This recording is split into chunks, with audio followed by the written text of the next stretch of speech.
Noam Chomsky defines authentic libertarianism.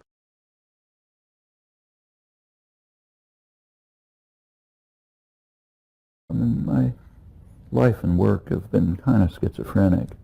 A part of it is what we've just been talking about. The other part is in linguistics, philosophy, cognitive science. That part is intellectually interesting and challenging. The first part is not very challenging intellectually. I think what is understood about the world is pretty much on the surface. We don't have far-reaching, significant theories with explanatory force about the kinds of topics we were talking about. It's mainly a matter of just looking at the phenomena honestly with an open mind and without ideological blinders, and then I think things pretty much fall into place, not without disagreement and controversy, but without any particular intellectual depth. On the other hand, the other aspect does have a lot of intellectual depth, and there are real questions, very significant questions, about what kind of creatures human beings are. We're radically different from everything else in the biological world. I mean, that's obvious in innumerable ways. And a good case can be made that the core of the difference is actually language. And language has very mysterious properties, which are not understood. There's a long tradition puzzling about them. They're just as puzzling as they were in the past. We may never have an answer to them. The main problem, I mean, there are a lot of problems about the nature of language, its origins and so on, but the fundamental problem is about voluntary action. How can we, for Descartes, say this was a huge, crucial issue, is sort of the source of a lot of his dualism and theory of mind.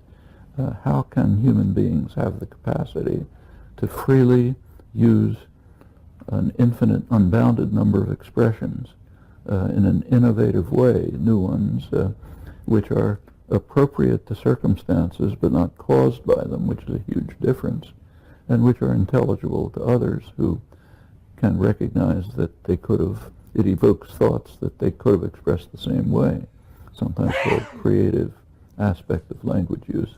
Where does this come from?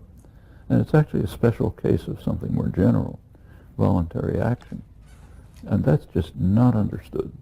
There's a recent review of the topic by two leading scientists, Emilio Bizzi, Robert Hageman, which reviews the state of the art, and they put it rather graphically. They study voluntary motion, picking up something from the table. They say we're beginning to understand the puppet and the strings, but we don't know anything about the puppeteer. We simply can't ask serious questions even about where it's coming from, what's going on. Now, there are dogmas about this in the sciences and philosophy. It's claimed that it's all, determined by physical law and so on. Actually, nobody believes that, whatever they say. But whatever you want to argue about that, the fact is nothing is understood about it. It's a crucial problem, and not the only one. So, for example, if you look at the words of natural language, simple words, tree, table, house, river, whatever, you begin to look at them and think about their meaning carefully. Turns out they have very complex and intricate meanings. This was actually thought about in classical Greece and in early modern philosophy. And that raises very significant questions. How are they acquired by children, virtually without evidence? How did they evolve? Complete mysteries. Then if you turn to the core computational side of language, what Descartes pointed to and Galileo described and so on, now, how do we have this capacity to create, use, comprehend an unbounded number of structured expressions, which is nothing like it anywhere in the animal world? Where does that come from? What's its nature, and so on? I think these are really pretty deep questions, which lead in all sorts of directions, including to the kinds of questions we were talking about before.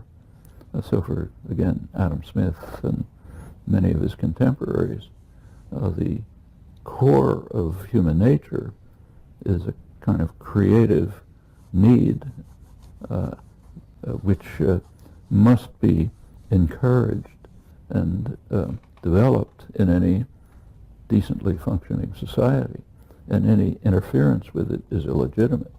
That's the source of authentic libertarianism, which is very different from Friedman's type. Authentic libertarianism. I think it reveals itself in the modern age, mostly in the anarchist tradition, left anarchist tradition.